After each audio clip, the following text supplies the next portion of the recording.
Okay, the first thing that I think I need to applaud the minister for is just by coming with a supplementary budget to Parliament.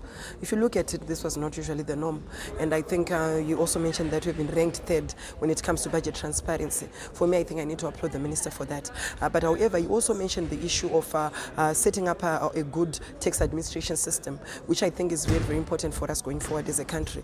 You also mentioned the issue of also looking at bonuses and the threshold for bonuses. I think this is quite important for us as a country, looking at the wages that people are getting. I think this shows that he is also a pro-people, mid-term fiscal budget that also looks at what the people are facing right now and how much amounts that people are also getting. So I think that is quite a plus for us. You also mentioned the issue of an increase when it comes to amounts in construction and agriculture. I think those were the most, if I looked at it.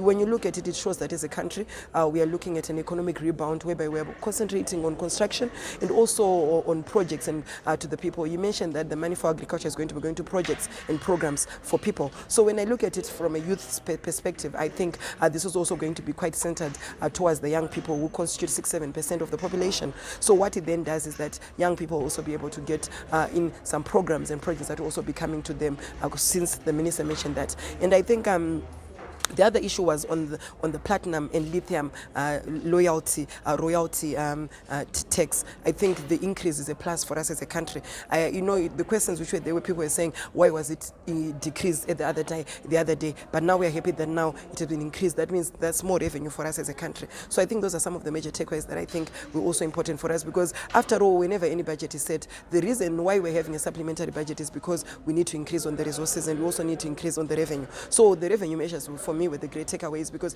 we need to find out how we can then be able to supplement the budget. When we don't have the resources, that means we won't be able to supplement it. But because we are able to look at where we are supposed to get these resources, I think that's a plus for us as a country. Or do you think that the minister addressed the issue of inflation? Yes, I think he did.